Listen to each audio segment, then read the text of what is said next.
Welcome back to Mastering SQL Queries and T-SQL. And today we are diving into something essential called as identity in SQL.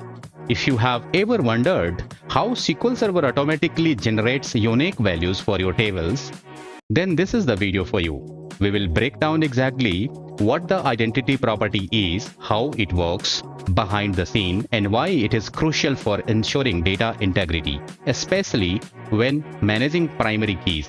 Whether you are building a small application or scaling to enterprise-level databases, understanding how to effectively use identity can make your database design much more efficient. We will define identity, understand some real-time requirements of identity. I am also going to explain you the scenarios where you need explicit insert into identity column. How can you explicitly insert into identity column? We will learn the best practices of using identity. We will also learn how to find latest identity values. For example, using scope identity, @ identity, and ident current, and how to reset identity. Finally, I will take you to many interview questions and practical questions based on identity in SQL Server. So let's get started. Before we go and see identity in action, let's try to understand what is the issue if we are not going to use identity and instead we are going to create primary key on a table. We all know what primary key is. We have already discussed in our previous episodes. Let me take you to the SQL Server Management Studio and show you what would be the requirement of identity and what are the limitations of going to be for primary key. I am in SQL Server Management Studio and you can see a script here. This script is to create a table. I'm going to create orders table, and in this we have order ID, order description, order value, and order date. Order ID is of integer type, and likewise description varchar, float, and date time. Let's create this table. I'm selecting this and the table gets created. Make sense? Perfect. Now let's try to insert couple of records into this table. So I'm going to insert 4 records. So the meaning of primary key here is it cannot have duplicate value. It will always be having unique and it will not even have null values here. Make sense? So I'm selecting all of these 4 insert statements and hitting the execute buttons, and you see that all these 4 records get created, right? Select this and execute this, and you see these all records here in this table. Perfect. Now, let's say you have created this table for your application and you wanted to insert a new order into your table. So what you do, or what you require is to understand here is, since you have created a primary key, this one, order ID, and order ID should be always unique. So you never know that what is the latest ID of the orders in the database table. So what will you do? You will always query the database table and try to see what is the maximum ID there. Okay, and based on this ID, you will create a new ID over there. So let's say, for example, I missed to do that, and I'm trying to insert another record with having ID as 10. So I'm hitting this and see the error comes like I cannot insert a duplicate key in the DBO orders. A duplicate value is 10. So the 10 value is already there, and that's why I cannot insert this. Make sense? So what is the problem statement here? The problem statement is, by chance, if I'm going to insert any record which is having already existing ID, so it refuses. And then we have to evolve a mechanism here that every time I'm going to insert a record into the table, then I need to do what? I need to find out the maximum ID, and then we have to increase that ID by 1. Let's say I'm increasing 1, and if I am going to insert this will be successfully inserted, which has been done here. Make sense? So this is a tedious task. So when you are writing the application, you always have to find out the maximum value, and then you have to increase it and then insert it. What if SQL Server itself has some mechanism which takes care of the next value? And here the concept of identity comes into the picture. Let's see how identity works here. So I'm going to drop the table. The table has been dropped, and now I'm going to create the table with a new way. So I'm not creating a primary key. In fact, I can write primary key here so that it can become primary key. Instead, I'm going to do that order ID should be of integer type, and at the same time it will be of identity. So identity has got two values, number 1 and number 2. This is the value which we say that starting value, and this is the number of steps that you need to go. So starting value will be 1, and you will increase the value by 1. So 1, after the first time it will be 1, second time 2, 3, 4, 5, and it will be going up to the limit of integer. Make sense? So the benefit would be, instead you always be worrying on what is the maximum record order ID, and then you have to increase that order ID and then insert another value. You can give this and delegate this to SQL Server itself, and SQL Server will take care of this one. Let's create this table quickly. Table has been created, and now let's go and insert this. So see this insert statement. In this insert statement, I am only supplying 3 fields: the description field, the order value field, and the order date field. You notice here that I am not supplying the order ID. The order ID will be taken care of by itself because it is of identity type. Make sense? So let's go and execute this.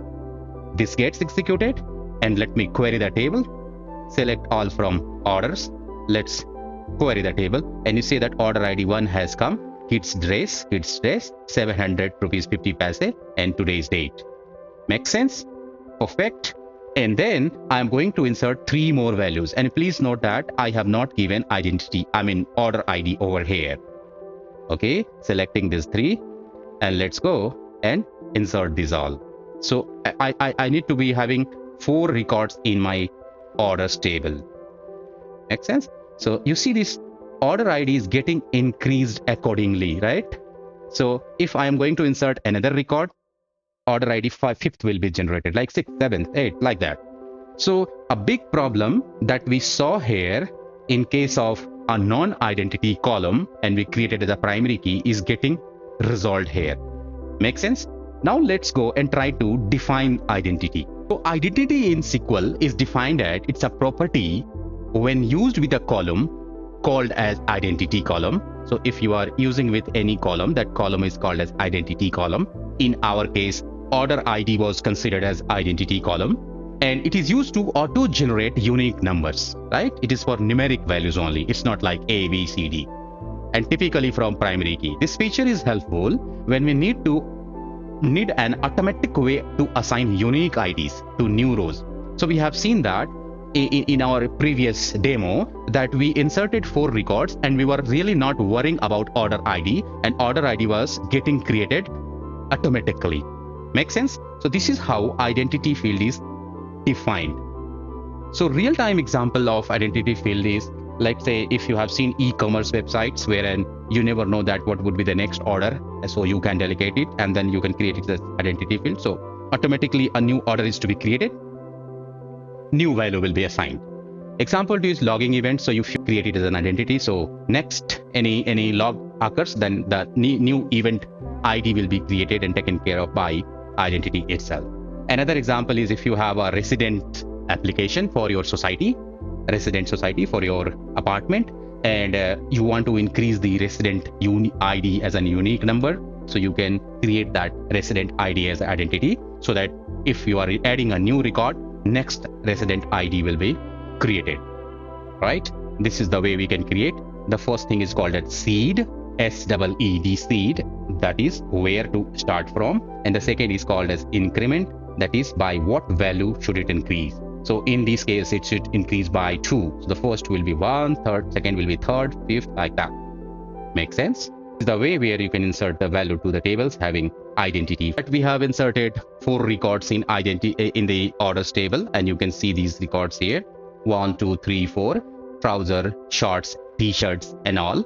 Now what I'm going to do is I'm going to delete record number 3 here, right? And let's see what happens. So the question is, the question that comes in mind is that, what if I am going to delete record number 3 and then I'm going to insert another record? So what would be the order ID for that? Will that be 3 again, or will that be 5? Make sense? So let's go and see this in action. Let me go and delete the record number 3. Record number 3 gets deleted. You see that there is no 3 here. And then what I'm going to do is I'm going to insert another record. This time I'm going to insert a cap having value 400. So let's say insert this cap, correct? and try to understand the value. So you see that this cap has got order ID 5. So the value which has got deleted will never be repeated, except for exceptional cases, which we will be talking about. But normally the value, the order ID or the identity value which got generated once and has been deleted will not be repeated. So next value, if you are going to repeat now, if you are going to do another insert, this will have order ID as 6 here. Make sense? Perfect. So as now we are good with this, let's try to understand what is the latest value of identity. So there are 3 ways to do that. So how we do is one way is to use the scope identity. Scope identity is a function which will be system function which will help you giving the latest value of identity, because you will always be knowing what is the latest value of identity. So you can either find the max, or you can use any of these. The second is you can use =identity. So this is a global variable, and this can give you the value of what is the latest value of identity. And the third way is indent current orders. So indent current. So indent current is again a third way to find out the identity values, right? The latest identity values. So in nutshell, we can understand that there are 3 ways to find the latest identity value: is =identity, number 2 is a scope identity, and number 3 is indent current. Make sense? So let's try to understand each one of them. Okay, so in order to understand this, let's try to create 3 tables. So I'm going to create 3 tables here. The first is test 1, the second is test 2, and the third is test 3. There is only difference in these 3 tables. Among these 3 tables is the first table, test 1, has seed 1, but second table, test 2, has seed 100, and the third table has seed 1000. So this value of ID will be started from 100, and the value of this ID will be started from 1000. Make sense? So I'm going to do some exercises based on that. So let's create, just focus on this. So the 3 tables I'm going to create very quickly. So the 3 table gets created. Now let me insert some values to this table. So while inserting, what I'm trying to do is, you see, I'm inserting to the first table and then inserting to the third table and then second table. The property of =identity is it basically gives the identity value, latest identity value of the last inserted activity within the session. So this is a session, or this is the connection. So when you go to when you create a new query window here, so this is your current connection or current session. So within this session, whatever exercises that you will do, insert statements that you do, which will be the last in the sequence, that the identity value, max identity value of that will be given by this @identity. Hope this is clear to you. Okay. So now in this case, what I'm trying to do, just to make you understand, I'm inserting in table number 1, and then I'm inserting right in table number 3, and then table number 2. So ideally, as for our understanding, what it should give us, it should give us the maximum value of table number 2, not the 1 or not the 3, because this is coming at the last in the current session. So let's see if it works for us or not. So I'm going to select all the 3 insert statement and hitting this button. These all 3 statement got executed, and let's go and try to see what value it shows us. So it shows us 100. Why it is showing 100? Because the table 2 seed is starting from 100. Make sense? What I'm doing, I'm just going to do some difference. I'm going to do another insert, but this time I'm going to change the sequence, right? So I'm doing table number 3 first, and then 2, and then 1. So as per our understanding, if I'm inserting these values to these tables, so this table should show us, now the identity should give me the seed value, the maximum seed value of test 1, that is table 1. And in that case, what should it be? It should be 2, because it starts from 1, right? So let's see, and then see, let's see and try to see that what this gives us. So it is the 2, right? So how does it define? @identity gives us the latest identity value of the latest transactions or latest insertion done in the current session or in the current connection. So it is based on sequence. Whereas if we are talking about a scope, it is based on the scope. So if I say scope, everything has got a scope. If you are aware of functions, or you are aware of any other programming language, if you are starting a curly brace and closing a curly bracket, Then within that curly brackets, if something is there, that is the scope of that. For your reference, I have created a procedure here. This is the new for you because I have not discussed procedures here, but this is the simplest way to create procedure. It's nothing but it's a precompiled code. So I'm creating a procedure called P1 in which I'm inserting values to test1. Makes sense? And then let's me create this procedure. The procedure has got created. And then let's insert. So what I'm trying to understand here is, here is the point of scope, not the sequence, right? Here it was a sequence. It's whichever come at last, that scope, that identity of that will be shown. But here is the scope. Now, I'm going to execute this one and I'm going to execute this one. So basically, P1 is a procedure which has got the scope from this to this. So this insert statement has no scope outside this begin and end. Makes sense? But this insert has a global scope within the session. If I'm executing both of these and I'm trying to go and show the scope identity, what should it show? Can you guess this? So basically it should show, you are right, you got it right. It should show the identity value of test2, not the test1 which is executed in P1, because the scope started and ended here only. But this is having the scope. So you see the sequence doesn't matter here. It is what is mattering here is the scope.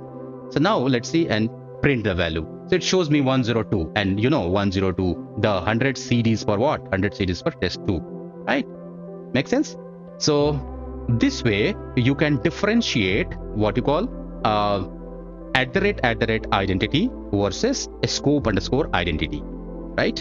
And if you are talking about the third thing, which is ident current, wherein you can supply the table name, right? And hardly matters that whether it is a scope or it is a sequence, you can actually get the sequence number of the table based on the table. So there are three ways of finding the maximum and the latest identity value on the tables. Hope this is all clear to you. Make sense? Now let's go ahead and try to understand few more things here. The question coming here is, we know that if we have created an identity field, automatically the value gets inserted. Make sense? But can there be possibility that we want to insert some value to a particular table which is having identity field? So is it possible for us to insert? So let's try to see. So I'm going to insert in orders table, and here you see that I'm giving value 6 but order ID 6 to it. So let's see if it allows me or not. So I'm hitting this button and you see that this gives me the error. Cannot insert explicit value for identity column in table orders. And it also gives me a hint when identity insert is set to off. Here identity insert is set to off. So if there is a possibility that if identity insert is made on, possibly I can insert this value. Now the question comes here. If you have already got identity column, then why you actually require to insert explicit value to this identity column? So there are some possibilities. Let's try to understand that. So scenarios when we need to explicitly insert into identity column. Scenario number 1, data migration or restoration. So basically you have got one database and your company has given the database and this has got data and you want to migrate the table data from this database to your database, new database. In that case, you don't want to lose the value and by chance the table has got identity column enabled. So you know that identity column is auto-generated. Even if it is auto-generated, but you don't want to lose that value. So what you can do, you can actually forcefully try to insert the value to the identity column. So in this scenario, you will be needing this identity column to be forcefully inserted some value. This is the first example. Hope this is pretty much clear to you. Second example in replication and synchronization. During the replication of DB and synchronization, you need that the copy paste from other data, entire record from other table, and here you need this identity column to be disabled for some time, and then you have to insert it data forcefully to it. And the third is filling gaps in identity values. So you might have seen in our last example wherein we deleted record number 3.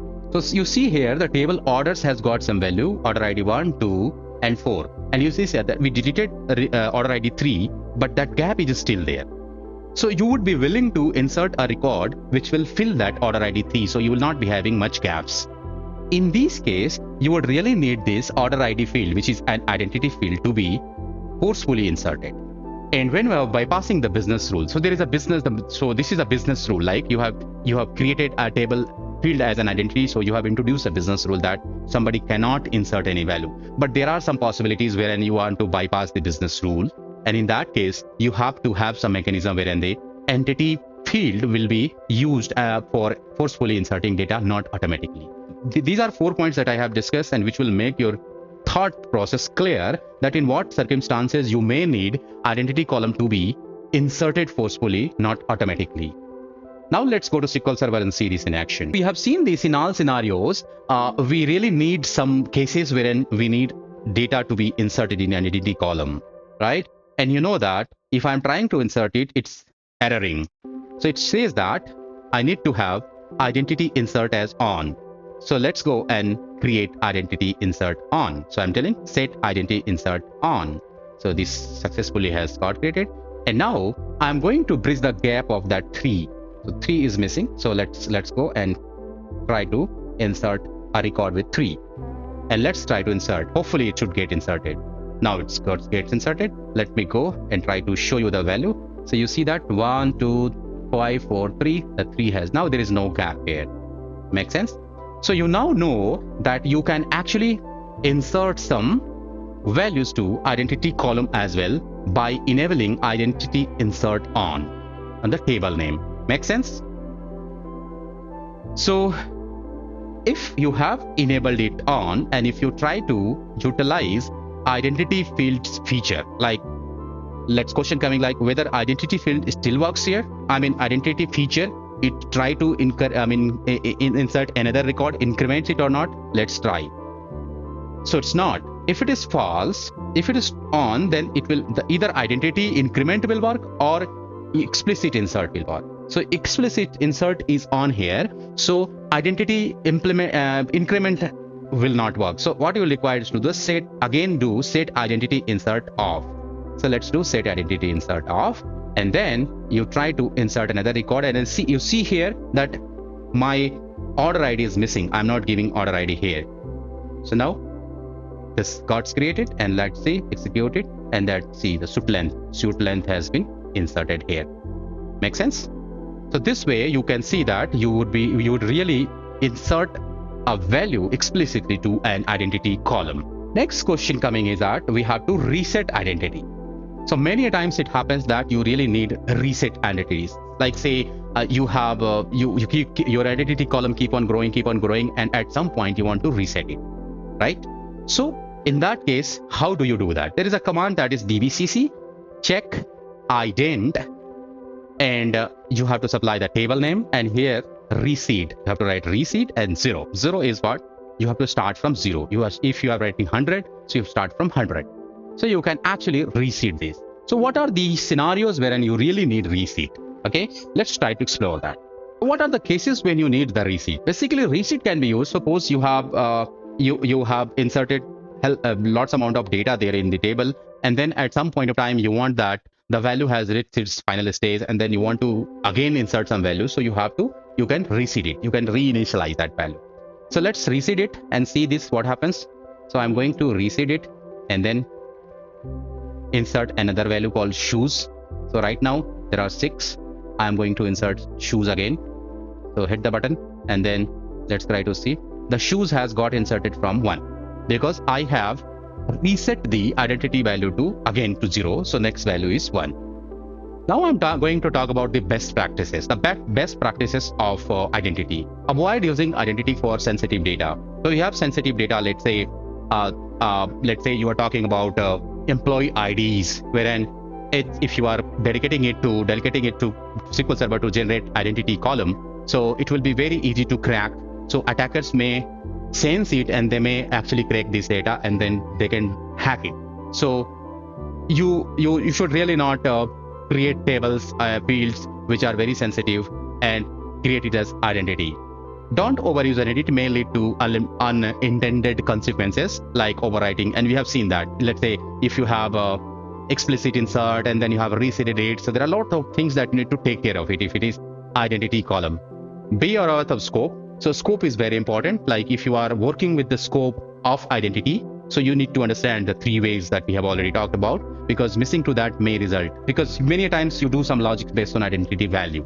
Like you are writing a business logic and you are trying to grab the identity max value, based on which you are going to do some exercises and some further business logic. In that case, you can actually you have to be very specific about the scope of this. And as we have done with all concepts of identity, let's go to SQL Server assignment number 8 to understand many interview questions and some practical scenarios. So I'm in Google Chrome and let's type CodeWithAbby@blogspot.com, and you to the left, SQL assignment, navigate to assignment number 8. You see that these are all questions based on identity.